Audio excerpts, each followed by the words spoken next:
తెలంగాణ ప్రజలందరికీ నమస్కారం. పామును పెంచుకున్నోడు పాము కాటుకు బలైనట్టు ప్రస్తుతం రేవంత్ రెడ్డి గారి పరిస్థితి అట్లనే తయారైంది.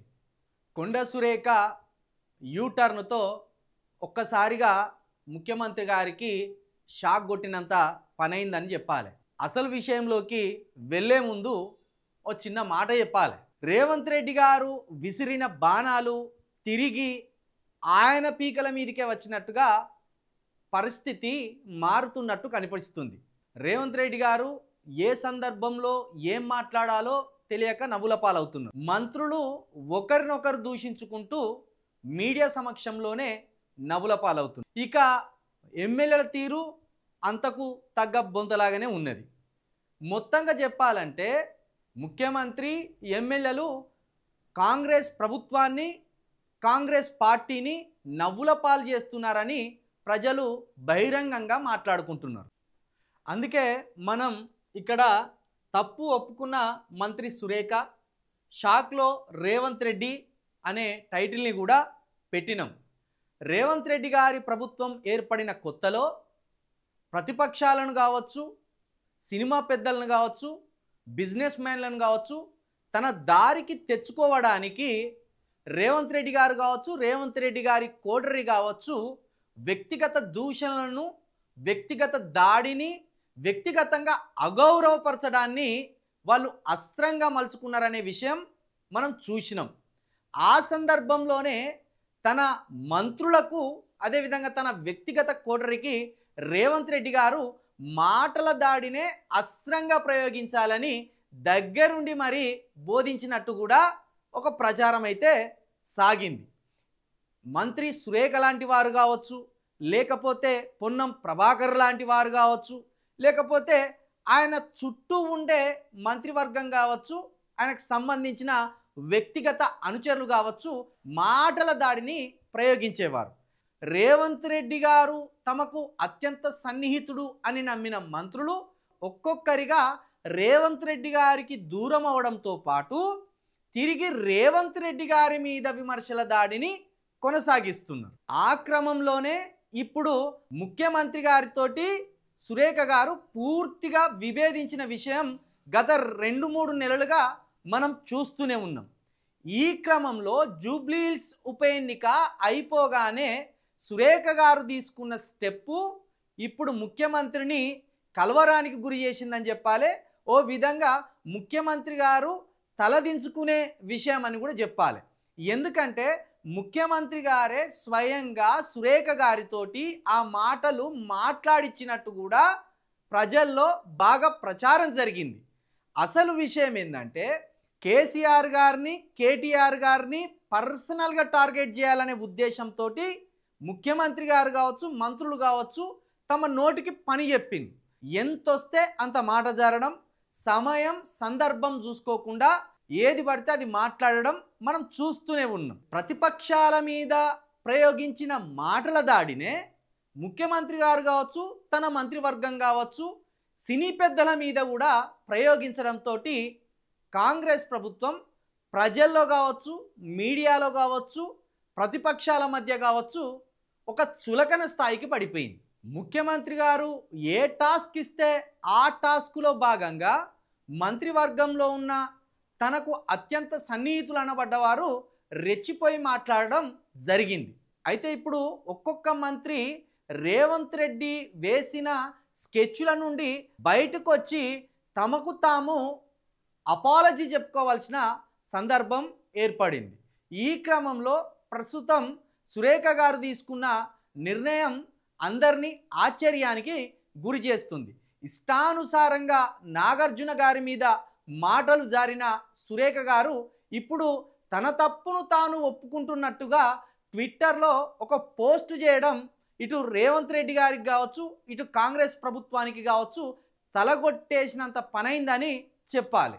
అసలు సురేఖ గారు ఏం ట్వీట్ పెట్టిండ్లు, నాగార్జున గారిని ఏమని కోరిండ్లు అనేది ఒకసారి చూసే ప్రయత్నం చేద్దాం. ఇక్కడ చూసుకోవచ్చు కొండ సురేఖ గారి ట్విట్టర్ హ్యాండిల్ పోస్ట్లో I would wish to clarify that the statement I had made in relation to Nagarjuna garu was not intended to hurt Nagarjuna garu or his family members. I had no intention of hurting or defaming Akkineni Nagarjuna garu or his family members అని ఇక్కడ సురేఖ గారు ఒక tweet చేసింది. అయితే తను మాట్లాడిన మాటల విషయంలో సురేఖ గారు పశ్చాత్తాపాన్ని వ్యక్తం చేస్తూ ఈ మాటలను నేను ఏ దురుద్దేశంతో మాట్లాడలేదు, వీటిని నేను వెనక్కి తీసుకుంటున్నా, నన్ను క్షమించండి నాగార్జున గారు అని సురేఖ గారు ఒక ట్వీట్ చేసింది. అయితే ఈ ట్వీట్కు సంబంధించిన విషయం ఏంటంటే ఆ రోజు రేవంత్ రెడ్డి గారే కేటీఆర్ని బ్లేమ్ చేయాలి పర్సనల్గానే దురుద్దేశంతో వ్యక్తిగతంగా నాగార్జున గారి మీద, నాగార్జున గారి కుటుంబం మీద సురేఖతోటి దుమ్మెత్తిపోయించిండు అనే ఒక ప్రచారం అయితే అప్పుడు బలంగా సాగింది.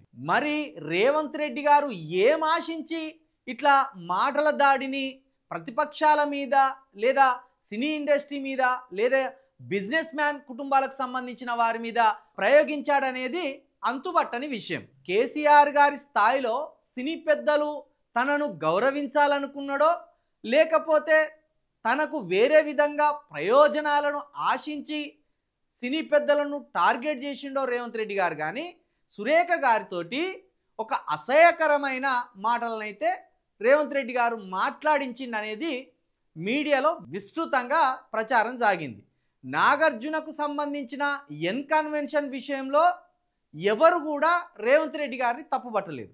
కానీ నాగార్జున గారికి సంబంధించిన కుటుంబం విషయంలో తమ మంత్రివర్గంలోని సురేఖ గారు మాట్లాడిన మాటల విషయంలో మాత్రం సాధారణ వ్యక్తులతో పాటు మీడియా వ్యక్తులతో పాటు ప్రతిపక్షాలు కూడా రేవంత్ రెడ్డి గారిని, రేవంత్ రెడ్డి గారి మంత్రివర్గాన్ని దుమ్మెత్తిపోసినాయని చెప్పాలి.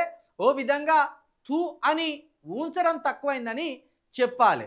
కేటీఆర్ గారిని వ్యక్తిగతంగా పరువు తీయాలనే తొందరపాటులో సురేఖ గారు ఇదే సమంత గారిని తీసుకుపోయి కేటీఆర్ గారి దగ్గర పడుకోబెట్టిననేది మీడియా సముఖంలో ఒక పెద్ద మాట జారింది సురేఖ గారు. దీన్ని ఎవ్వరు కూడా హర్షించలేదు, అందరు దీన్ని ఖండించి ప్రజల నుండి వస్తున్న వ్యతిరేకతను గమనించిన రేవంత్ రెడ్డి గారు తెల్లవారే మళ్ళా సురేఖ గారితోటి నేను సమంత గారిని వ్యక్తిగతంగా దూషించాలని అనుకోలేదు, నేను కూడా ఒక మహిళనే కాబట్టి సమంత గారికి క్షమాపణ చెప్తున్నానని ఆ సందర్భంలో ఒక ట్వీట్ వేసిండు. కానీ నాగార్జున గారి కుటుంబ పరువు తీసిండు, నాగ చైతన్య పరువు తీసిండు, అటు కేటీఆర్ గారి పరువు తీసిండు. అయితే కేటీఆర్ గారు లాంటి రాజకీయ నాయకులకు నిత్యం ఇలాంటి చిల్లర మల్లర విమర్శలు వస్తూనే ఉంటాయి, పోతూనే ఉంటాయి. కానీ రాజకీయాలకు ఏ సంబంధం లేని నాగార్జున కుటుంబాన్ని రోడ్డున పడేసి వాళ్ళ పరువు తీసి ఈ కాంగ్రెస్ సర్కార్ ఒక పైశాచిక ఆనందాన్ని పొందిందని చెప్పాలి. అయితే అప్పుడు రేవంత్ రెడ్డి గారితో సురేఖ గారికి సన్నిహిత సంబంధాలు ఉన్నాయి. అదేవిధంగా సురేఖ గారు రేవంత్ రెడ్డి గారు ఏది అడిగినా తనకు కాదనరనే ఒక విశ్వాసంతో ఉన్నారు. కానీ పరిస్థితులు ఇప్పుడు తారుమారైనాయి. రేవంత్ రెడ్డి గారు సురేఖ గారిని దగ్గరికి తీయడం లేదు, సురేఖ గారు ఏది అడిగినా ఆయన చేయడం లేదు. దీంతో పాటు సురేఖ గారు ఏది అడిగినా తను అవమానించేలా రేవంత్ రెడ్డి గారు మాట్లాడుతున్నారనేది స్వయంగా సురేఖ గారి కూతురు సుష్మిత గారు మొన్న మీడియా సముఖంగా బయటపెట్టిన విషయం తెలిసిందే. కాబట్టి తాను రేవంత్ రెడ్డి గారిని నమ్ముకుంటే వ్యక్తిగతంగా తన ఇమేజీ డౌన్ఫాల్ అవుతుందనే ఉద్దేశంతో కావచ్చు, లేదా రేవంత్ రెడ్డి గారి అడుగుజాడల్లో నడిస్తే మంత్రిగా తనకు ఉన్న పరువు పోతుంది అనుకోవచ్చు. కానీ మొత్తానికి సురేఖ గారైతే ఈసారి నాగార్జున కుటుంబానికి క్షమాపణలు కోరడం ఇప్పుడు చర్చనీయాంశంగా మారింది.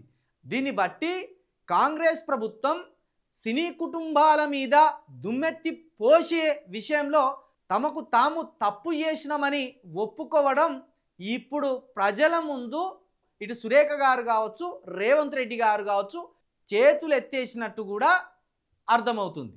ఈ క్రమంలో రేవంత్ రెడ్డి గారిని నమ్ముకుంటే నవ్వుల పాలవడమే కాకుండా తన గౌరవం పోవడమే కాకుండా లీగల్గా ఇబ్బందుల పాలయ్యే అవకాశం ఉందని గ్రహించిన సురేఖ గారు స్వయంగా ట్విట్టర్లో నన్ను క్షమించండి అని నాగార్జున గారిని కోరడం ఇక్కడ ఆసక్తిగా మారింది. ఎందుకంటే సురేఖ గారి మీద నాగార్జున గారు వేసిన పరువు నష్టం దావాకు సంబంధించిన కేసు రేపు హైకోర్టులో బెంచ్ మీదకి రాబోతుంది.